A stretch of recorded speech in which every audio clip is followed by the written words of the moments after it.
Sir ఈ రోజున గతంలో ఏపీకి 2019 నుంచి 24 సమయంలో అభివృద్ధి కానీ డెవలప్మెంట్ కానీ చాలా అంశాల్లో ఇబ్బందులు పడ్డాం. అది మీరు పక్కనే తెలంగాణ రాష్ట్రం అంటే తెలుగు రాష్ట్రం పక్క రాష్ట్రంగా చూసి ఉండొచ్చు. ఈరోజు 2024 తర్వాత కూటమి ప్రభుత్వం వచ్చిన తర్వాత ఎలా ఉందనుకుంటున్నారు? మీకు కూడా అక్కడ మాట్లాడుకుంటుంటారు, ఇప్పుడు ఏపీ పర్వాలేదు అనుకుంటా, అట్లా అలాంటి మాటలు ఏమైనా ఉన్నాయా? ఎలా ఏంటి పరిస్థితి? సో బేసికల్గా మాది ఫర్నిచర్ బిజినెస్. సో నేను ఒక 1.5 year బ్యాక్ ఇక్కడ విజయవాడకు వచ్చినప్పుడు మంగళగిరికి వచ్చినప్పుడు ఇక్కడ రేట్స్ అవన్నీ కూడా కనుక్కొని ఉండే. దానికి దీనికి 2 times కూడా పెరిగిపోయింది ఫస్ట్. అండ్ ఇక్కడ వాకింగ్ ఏరియా కానీ ప్లేస్ కానీ చాలా ప్లెజెంట్గా ఉంది. అండ్ ప్రస్తుతానికి గవర్నమెంట్ కూడా చాలా కష్టపడుతున్నారు. అండ్ కొంచెం జనాలకు కూడా ఒక నమ్మకం వచ్చింది. అండ్ ఇప్పుడు హైదరాబాద్ నుండి మేము ఇక్కడ షిఫ్ట్ కావడం అంటే ఇక్కడ కూడా స్టోర్ పెట్టడానికి కారణము ఈ ప్రభుత్వమే. అండ్ డెఫినెట్లీ ఇంకా ముందు బాగా డెవలప్ అవుద్ది, మన వ్యాపారంగా కూడా ఇంకా డెవలప్ అవ్వచ్చు అనే ఒక నమ్మకం. అట్లానే కదా నేను ఇంత దూరం వచ్చాను.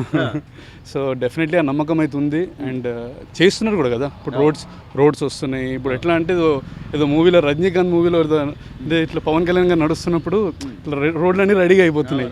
సో అది ఆబ్వియస్లీ ఉంటుంది కదా. సో అంటే సార్ మీరు సంవత్సరంన్నర నుంచి చూస్తున్నారు అంటున్నారు, గమనిస్తున్నారు కాబట్టి ఈ రోజున లోకేష్ అనే ఒక నాయకుడు, యువ నాయకుడిగా ఆయన ఇక్కడ మంగళగిరిలో గతంలో ఓడిపోయినా కూడా నేను ఇక్కడే గెలవాలి, ఇక్కడ నేను వాళ్ళ అభిమానాన్ని పొందాలి అనే ఉద్దేశం మీద ఆయన చేసిన కొన్ని కార్యక్రమాలు కానీ ఈ రోజున ఈ ఎకో ఫ్రెండ్లీ పార్కుకి సంబంధించి ఎంట్రీ ఫీజును కూడా నేను బేర్ చేస్తాను, ఇక్కడ నియోజకవర్గ ప్రజలు ఎలాంటి ఇబ్బంది పడకూడదని చెప్పి 5 లక్షల రూపాయలు ఆయన యాక్చువల్లీ ఇప్పుడు మేము ఎంట్రీ గురించి మాట్లాడుకుంటూ వస్తున్నాం. ఇప్పుడు ఇక్కడ క్యాష్ లేవు, ఫోన్పే అని ఉందా అని. ఎంట్రీ ఫీ అనే విషయం నాకు తెలియదు. సో ఇంత ఎంట్రీ ఫీ పెట్టడం అనేది గ్రేట్ థింగ్. బికాజ్ అక్కడ మన చాలా మంది పార్క్స్ ఉంటాయి, దానికి ఎంట్రీ ఛార్జెస్ ఉంటాయి. నాకు ఎంట్రీ ఫీ అనే విషయం తెలియదు. బట్ ఎంట్రీ ఫీ పెట్టడం అనేది లోకేష్ గారు థ్యాంక్ యూ సో మచ్ అండి. సో అంటే ఒక నాయకుడు కమిట్మెంట్తో వర్క్ చేస్తే మన నియోజకవర్గ ప్రజలకు ఏం కావాలి, సరే ఓకే వాకర్స్ వాళ్ళు పొద్దున్న నుంచి 6 నుంచి 9 వరకు వాళ్ళు తిరుగుతూ ఉంటారు, లేకపోతే వాళ్ళ ఆరోగ్యం గురించి. సో ఈ ఇంత చిన్న విషయాన్ని కూడా ఆయన పరిగణలోకి తీసుకుంటున్నాడు అంటే ఇంకా పెద్ద విషయాల గురించి ఆయన కమిట్మెంట్స్ ఎలా ఉంటాయి అనుకోవచ్చు. డెఫినెట్లీ ఇంపార్టెంట్ అండి. ఆల్రెడీ నేను లోకేష్ సార్ని యూఎస్లో కలిశాను అనమాట. ఒక చిన్న మీటింగ్ కూడా కలిశాను. అతని ప్యాషన్ కానీ ఆయన మాట్లాడే విధానాలు కానీ అతని ఐడియాస్ కానీ చాలా బాగున్నాయి.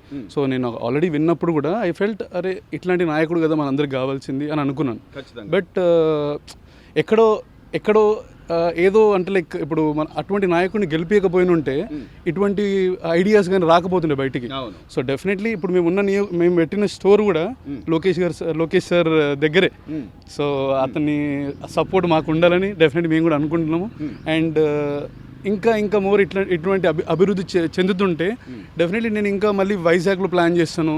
అండ్ ఆంధ్రాలో ఇంకా డెవలప్మెంట్ ఎక్కువ కనిపిస్తుంటే డెఫినెట్లీ నేను కూడా ప్లాన్ చేసుకుంటాను కదా. సో ఇటువంటి అవకాశం సార్ లోకేష్ సార్ ఇచ్చినందుకు థ్యాంక్ యూ సో మచ్ అండి. చివరిగా మీరు యూతే ఈ రోజున యువ నాయకులుగా ఆయన ఐడియాలజీస్ కానీ లేకపోతే ఒక ఐటీ మినిస్టర్గా విద్యాశాఖ మంత్రిగా ఆయన తీసుకుంటున్న నిర్ణయాలు కానీ పిల్లలకి ఏదైనా అవసరాలు ఉన్నాయి లేకపోతే వాళ్ళ ఏదైనా ఇబ్బందులు ఉన్నాయి అంటే వెంటనే సోషల్ మాధ్యమాల ద్వారా ఆయన స్పందిస్తున్న తీరు మీరు విని ఉండొచ్చు. ఈ ఒక ఐటీ శాఖ మంత్రికి గతంలో మంగళగిరిని ఒక ఐటీ హబ్గా తయారు చేద్దాం అనుకున్న నేపథ్యం నుంచి గత 5 ఏళ్ళు జరిగింది చూసాం. ఇప్పుడు మళ్ళీ ఆయన మంత్రిగా అయ్యారు, ఇంకా పూర్తి స్థాయిలో డెవలప్ అవుద్ది ఇక మంగళగిరి అనుకోవచ్చు అంటారా? డెఫినెట్లీ డెవలప్మెంట్ అనేది జరుగుతుందండి. డెవలప్మెంట్ అనేది ఇక్కడ కనిపిస్తుంది, జరగడం అని కాదు. వచ్చిన ఇప్పుడు షార్ట్ టైంలోనే డెవలప్మెంట్ చాలా కనిపిస్తుంది మనకి. సో ఈ డెవలప్మెంట్ అనేది ఇంకా మాస్ రేంజ్లో ఉండాలి. అండ్ డెఫినెట్లీ యూత్ అనేది కూడా చాలామంది బిజినెస్ వైపు కూడా టర్న్ అవుతున్నారు డెవలప్మెంట్ వల్లనే. సో డెఫినెట్లీ ఇది ఈ గవర్నమెంట్కి ప్లస్ అని అనుకోవచ్చు. అండ్ ఫ్యూచర్లో ఇంకొక 10-15 years వరకు కూడా we expecting the same. And future కూడా మనం చూస్తాం like because we observe everything right. So thank you so much. Sir Lokesh గారు ఇచ్చిన హామీ ప్రకారం వాకర్స్ ఆ రోజు పాదయాత్రలో ఏదైతే వాళ్ళు చెప్పారో ఈ ఎకో పార్క్లో మాకు కొంచెం ఎంట్రీ ఫీజు ఇబ్బంది అవుతుందండి వాకర్స్కి ప్రధానంగా అని చెప్పినప్పుడు సరే అండి అన్నారు. ఆయన దాన్ని నిలబెట్టుకున్నారు. ఇచ్చిన మాట నిలబెట్టుకున్న నాయకులు మీకు దొరకడం పట్ల మీ స్పందన? బాగానే ఉంది, ఎందుకంటే లోకేష్ గారు చెప్పినట్టు చేశారు. మాకందరికి బాగానే ఉంది. సో అంటే ప్రధానంగా లోకేష్ గారు అనేపాటికి ఆయన ఒక యువ నాయకుడు, గతంలో ఇక్కడ ఓడిపోయినప్పటికీ కూడా ప్రజల అభిమానం పొందాలి అని చెప్పి లేదు నేను మంగళగిరిలోనే ఉంటాను, మంగళగిరి కాన్స్టిట్యున్సీనే నేను చూసి ప్రజల అభిమానం పొందుతానని చెప్పి ఆయన అంటే ఆయన చేశాడు. ఆయన సొంతంగా చాలా చేశాడు, అధికారం లేకపోయినా కానీ చేశారు. రోడ్లు వేపియటం, లేని వాళ్ళకి అన్ని బాగానే చేశారు. మంచినీళ్ళని కానీ ఏదైనా కానీ చేశారు, ప్రతిదీ చేశారు, అన్ని వాళ్ళు నిలబడేలాగా అన్నీ చేశారు. అధికారంలో లేకుండానే చాలా చేశారు. ఇప్పుడు వచ్చారు కాబట్టి ఇంకా చేస్తారు కూడా. సో అదే ఆయనకి అంత భారీ మెజారిటీ కల్పించింది అనుకోవచ్చు అంటారా? ఆయన అవును, ఆయన మంచితనం, ఆయన పనులు చేయటం కానీ ఏదన్నా కానీ జరిగింది, వాస్తవం అది. సో మంగళగిరి వాసిగా మీ అభిప్రాయం ఏంటి సార్? అంటే మళ్ళీ మంగళగిరి నేను ఒక రోల్ మోడల్ నగరంగా, లేకపోతే నా నియోజకవర్గాన్ని ఒక రోల్ మోడల్గా చూపిస్తారని చెప్పి ఆయన ఇచ్చిన కమిట్మెంట్ కానీ దానికి తగ్గట్టుగా వెళ్తుంది కంపల్సరీ వెళ్తుంది ఆయన పనితీరు. అవును, ఇంకా చేస్తారు కూడా బాగా. నమ్మకం ఉంది మీకు? బాగా. మీరే చెప్తారు సార్? 100% జరిగింది. 100% మనకి లోకేష్ గారు అనుకున్నలాగా, ఏది మనం ఎక్స్పెక్ట్ చేసిన దానిలాగా, అంటే గత ప్రభుత్వంతో పోల్చుకుంటే ఈ ప్రభుత్వం 100% చాలా ఇంప్రూవ్ అవుతుంది మనం. సో ఏంటి గత ప్రభుత్వంలో మీరు గమనించింది ఏంటంటారు? ఇప్పుడు ఏం లేదు, దోపిడీ రాజకీయాలు ఏం తప్ప ఏమి లేదు, అంత గొడవలు తిట్లు తప్ప ఏమి లేవు. ఎవరు ఏ నియోజకవర్గంలో ఉన్నారో, వాళ్ళు ఏ స్థాయిలో ఉన్నారో అది వదిలేసి వేరే స్థాయి గురించి మాట్లాడతారు. వాళ్ళ పనితీరు వదిలేసి పక్కనోడి పని గురించి మాట్లాడతారు తప్ప వాళ్ళ పని ఎవరు చేయలేదు. వాళ్ళు పక్కనోడి నేను చేపలు తిట్టడం, వాళ్ళ పని వదిలేసి వేరే వాడి మీద పట్టడం తప్ప ఏం లేదు. కానీ అలాంటి వ్యక్తుల్ని ఇక్కడ మంగళగిరి ప్రజలు గతంలో 2 సార్లు ఆర్కే గారిని గెలిపించారు.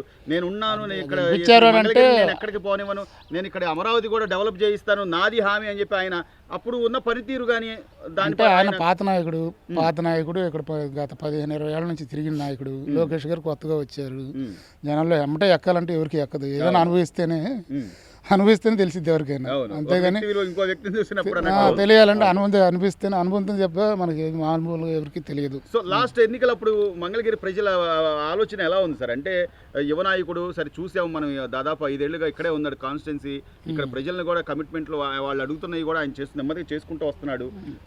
ఆ ఇదితోనే మీరు మొన్న ఓట్లు వేసినప్పుడు మీ ఆ మైండ్ సెట్ ఎలా ఉందంటారు? అయిద్దంటే జరిగింది, 100% మనకి జరుగుద్దని నమ్మకంతో వేసాం, అంతే. నమ్మకం కలిగింది. ఇప్పుడు 5 ఏళ్ళు పాత ప్రభుత్వంతో పోల్చుకుంటే మనకి రాజధాని అమరావతి ఎలా చేశారు, ఈ 5 ఏళ్ళు ఏం జరిగింది? చెట్లు మొక్కలు పెరిగినాయి. మళ్ళీ వీళ్ళు వచ్చిన ఇప్పుడు మనకి 8 నెలలు ఏమవుతుంది, 8 నెలలు ఎంతవరకు జరిగింది? జంగిల్ క్లియరెన్స్ అంతా జరిగింది. ఇంకొక 2-3 ఏళ్ళు అవి చూస్తే మొత్తం బయటకు వస్తుంది. సో మంగళగిరికి మళ్ళీ పూర్వ వైభవం వచ్చింది. ఈ నాయకుడు మీ కావాలి మాకు. రాష్ట్రాలు చూసుకుంటే అన్ని ముందుకు వెళ్తుంటే మనం వెనక్కి వెళ్ళిపోయాం, 10-15 ఏళ్ళు వెనక్కి వెళ్ళిపోయాం. మళ్ళీ ఇప్పుడు వెమ్మటే ఒకసారి పరిగెత్తాలంటే ఎమ్మటే పరిగెత్తదు, ఒకటి మనకి టైం పట్టిద్ది, 2 years టైం పట్టిద్ది. వెంటనే ఇప్పుడు వచ్చేసి ఎమ్మటే పొడి చేయాలంటే ఇప్పుడు వాళ్ళు 5 ఏళ్ళు చేశారు, ఏం చేశారు?